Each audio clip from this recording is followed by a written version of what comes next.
அப்படியே நெய் சொட்ட சொட்ட பாதாம் அல்வா சூப்பராக ரெடி ஆயிடுச்சு. பாருங்கள், பாதாம் அல்வா சூப்பராக ரெடி ஆகிடுச்சு. இதை பாருங்கள், அப்படியே எடுத்தால் எப்படி வருது பாருங்கள். அப்படியே எடுத்து அப்படியே ஸ்பூனில் வச்சு கொடுக்கலாம். சூப்பராக இருக்குது பாருங்கள். இந்த மாதிரி வரணும். நான் பார்த்துருப்பீங்க, ரொம்ப ஈஸியாக செஞ்சோம். எல்லோரும் செஞ்சு பாருங்கள். பிகினர்ஸாக இருந்தால் முதல்ல கொஞ்சமாக சின்ன கப்பில் எடுத்து செஞ்சு பாருங்கள்.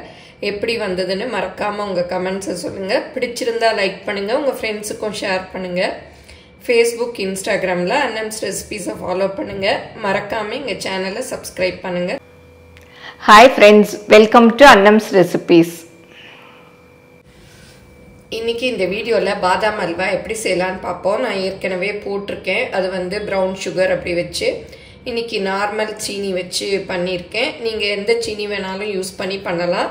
ரொம்ப ஈஸி தான். நிறைய டிப்ஸோட ஈஸியாக எப்படி செய்யலாம் அப்படிங்கன்னு சொல்லியிருக்கேன். வாங்க எப்படி செய்யலான்னு பார்ப்போம். எங்கள் ப்ராடக்ட்ஸ் எல்லாம் யூடியூப்பில் கமெண்ட்ஸ்க்கு கீழே வந்துட்டுருக்கு. அதில் போய் கிளிக் பண்ணிங்கன்னா அதோட ரேட்டு, டீட்டெயில்ஸ் எல்லாமே இருக்கும். அதை கிளிக் பண்ணி நீங்கள் வேணுங்கிற பொருளை ஆர்டர் பண்ணி வாங்கிக்கலாம். பாதாம் அல்வாவுக்கு தேவையான பொருள் என்னென்னு பார்த்துக்கலாம்.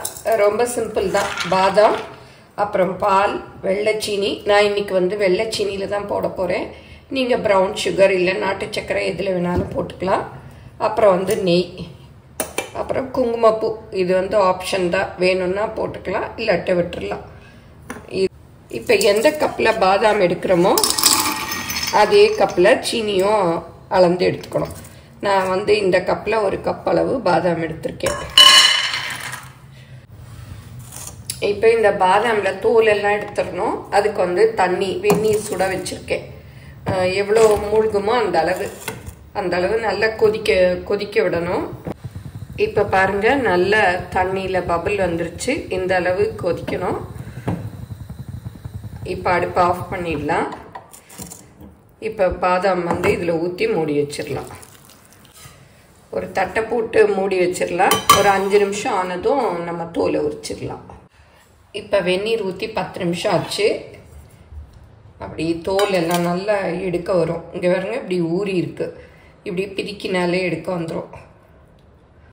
பாருங்கள் எவ்வளோ ஈஸியாக உரிக்க வருது. இதே மாதிரி எல்லா பாதாமையும் தோல் உரிச்சுக்கணும்.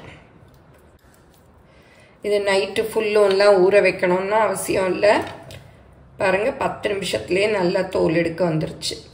பாதாம் எல்லாம் தோல் உரிச்சாச்சு. இந்த பாதாம் அல்வாலே ஒரு பெரிய வேலை என்னென்னா இந்த தோல் உரிக்கிற வேலை தான். இப்போ வந்து இதெல்லாம் மிக்சியில் போட்டுக்கலாம். போட்டு தேவையான அளவு பால் ஊற்றி அரைச்சிக்கலாம். ஒரு டம்ளர் அளவுக்கு, ஒன்றும் நிறைய ஊற்றினாலும் தப்பு இல்லை. இந்த அளவுக்கு ஊற்றிக்கலாம். அங்கே அரைச்சாச்சு. ரொம்ப மாவாக அரைக்க வேண்டாம். நம்ம ரவை பதம், நைஸ் ரவை பதத்துக்கு அரைச்சிக்கலாம். நீ பாருங்க, இந்த மாதிரி. அப்போ தான் வந்து டெக்ஸ்சர் நல்லாயிருக்கும். இப்போ வந்து இந்த கப்பில் ஒரு கப்பு பாதாம் எடுத்தேன். அதே கப்பில் ஒரு கப்பு சீனி. இப்போ அரைச்ச பாதாம் விழுதை இதில் சேர்த்துக்கலாம். அடிகனமான பாத்திரமாக எடுத்துக்கோங்க. எடுத்து வச்ச இந்த ஒரு கப்பு சீனியும் சேர்த்துடலாம். இப்போ அடுப்பை ஆன் பண்ணிட்டேன். அப்படியே வச்சு கிளற வேண்டியதுதான். கொஞ்சம் அப்படி நல்லா வெந்த பிறகு நெய் ஊற்றிக்கலாம். முதல்லையே ஊற்ற வேண்டாம். அடுப்பை வந்து ரொம்ப ஹைலெல்லாம் வச்சிடாதீங்க. மீடியம் இல்லை கொஞ்சம் குறைச்சி கூட, பக்கத்துலேயே நின்னீங்கன்னா மீடியமில் வச்சுக்கோங்க. இப்போ சீனிலாம் நல்லா இலகி வந்துருச்சு. குங்குமப்பூ வந்து நம்ம இப்போவே போட்டுக்கலாம். ஏன்னா அப்போ தான் வந்து கொஞ்சம் கலர் கொடுக்கும். கடைசியில் கொஞ்சம் போட்டுக்கலாம். அப்படி கரைஞ்சி அந்த வாசம்லாம் வரும். இப்போ பாருங்கள், அப்படியே நல்லா திக்காக வந்துட்டுருக்கு. இந்த ஸ்டேஜில் கொஞ்சம் கொஞ்சமாக நெய் சேர்த்து கிளறிக்கலாம். மொத்தமாக ஊற்றிட வேணாம், கொஞ்சம் கொஞ்சமாக.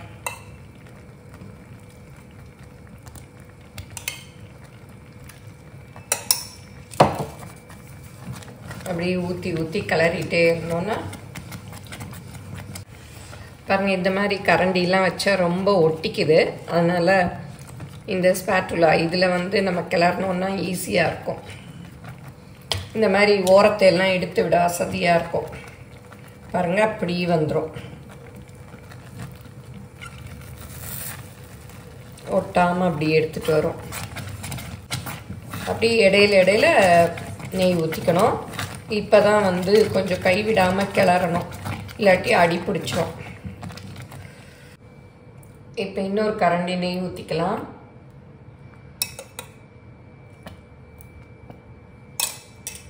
அப்படி கிளறணும்.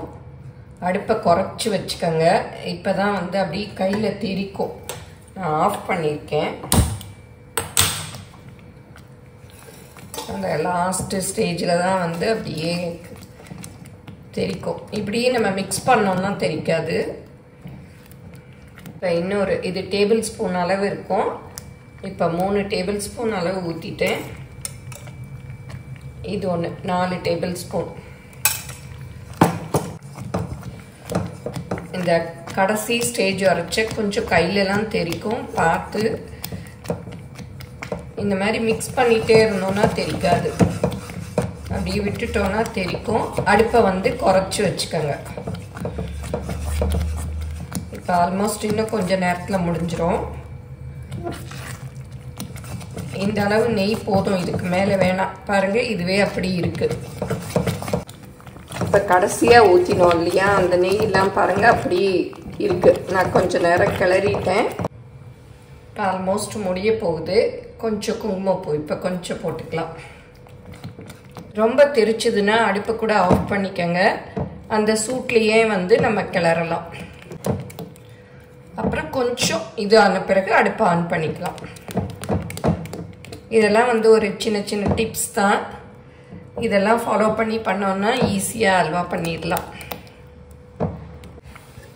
இப்போ பாருங்கள், ஊற்றின நெய்யெல்லாம் அப்படியே உள்ளே இழுத்துருச்சு. அப்படியே சுற்றி ஊற்றிருங்க. அல்வாலாம் கிண்டாலே நெய் நிறையா ஊற்றினா தான் நல்லாயிருக்கும். வருஷத்துக்கு ஒரு தடவை தீபாவளிக்கு தானே செஞ்சு சாப்பிட்றோம், பரவாயில்ல. அதுவும் வந்து எல்லாம் நம்ம கொஞ்சம் கொஞ்சம் தானே சாப்பிடுவோம். அதனால தாராளமாக நெய் ஊற்றிக்கலாம். எப்போவுமே அல்வா கிளறச்ச இந்த மாதிரி ஹார்ட் ஆனடைஸ்டு அந்த மாதிரி பாத்திரம் வச்சுக்கோங்க.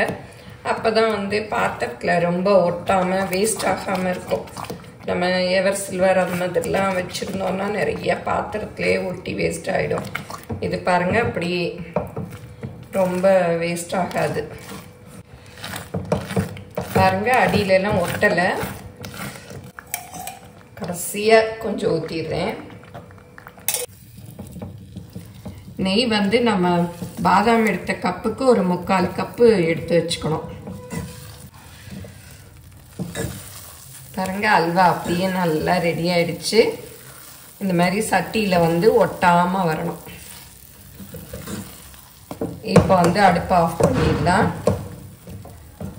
பாருங்க, அப்படியே நம்ம எடுத்து விட்டோம்னா அப்படியே வரணும். இப்போ அடுப்புலேருந்து இறக்கி வச்சுட்டேன். இதை வந்து ஒரு பாத்திரத்துக்கு உடனே மாற்றிடுங்க, இல்லாட்டி ரொம்ப பிடிச்சிரும். இப்போ வந்து பிகினர்ஸாக இருந்தால் எப்படி ரெடி ஆகிடுச்சின்னு தெரியலன்னா கையில் கொஞ்சம் நெய் தடவிட்டு இதில் கொஞ்சம் எடுத்து இந்த மாதிரி உருட்டி பார்க்கணும். பாருங்கள், ஒட்டாமல் வருது. இந்த மாதிரி உருட்ட வரணும். இந்த மாதிரி வந்ததுன்னா அல்வா ரெடி ஆகிடுச்சு. அல்வா வந்து செஞ்ச உடனே இந்த மாதிரி இருக்கும். ஆற ஆற நல்லா இறுகிடும். நம்ம வந்து பட்டர் பேப்பரில் கூட வச்சு கல்யாண வீட்டில் ரெஸ்டாரண்ட்லாம் கொடுக்குறாங்க இல்லையா, அந்த மாதிரி கூட நம்ம வந்து மடித்து வச்சுக்கலாம். பர்ஃபெக்டாக உருட்ட வருது. இந்த மாதிரி நல்லா உருட்ட வந்ததுன்னா இது வந்து நல்லா ரெடி ஆகிடுச்சின்னு அர்த்தம். கையில் கொஞ்சம் ஒட்டிச்சுன்னா ஒன்றும் பிரச்சனை இல்லை. நீங்கள் திரும்பவும் கடாயில் கொட்டி கொஞ்சம் நெய் ஊற்றி கலரலாம். பாருங்கள், நல்லா உருண்டு வந்திருக்கு. இந்த மாதிரி சின்ன சின்ன டிப்ஸ் எல்லாம் தெரிஞ்சுக்கிட்டிங்கன்னா ஈஸியாக அல்வா கிண்டிடலாம். இப்போ இந்த பாதாம் அல்வாவை நம்ம கல்யாண வீட்டில் ரெஸ்டாரண்ட்லாம் வந்து பேக் பண்ணி வச்சுருப்பாங்களா, அந்த மாதிரி பண்ணலாம். இந்த மாதிரி பட்டர் பேப்பர் வந்து கடைகளில் கிடைக்கும். அதில் வந்து நம்ம ஒரு ஸ்பூன் அளவு எடுத்து பாருங்கள் எப்படி நல்லா வருது. இதை கொஞ்சம் அப்படியே ப்ரெஸ் பண்ணிட்டு நல்லா மடிச்சிடலாம்.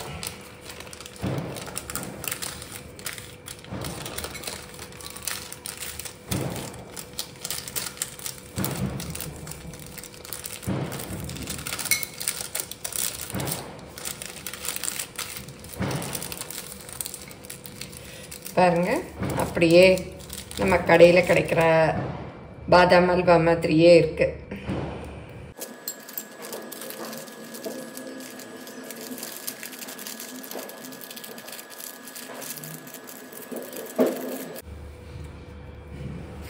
பாருங்க, சூப்பராக பேக் பண்ணியாச்சு. இந்த மாதிரி பேக் பண்ணி நம்ம யாருக்கும் கொடுக்குறவங்களுக்கெல்லாம் அப்படியே இந்த மாதிரி வச்சு கொடுக்கலாம். மறக்காமல் எங்கள் சேனலை சப்ஸ்கிரைப் பண்ணுங்கள். தேங்க்யூ.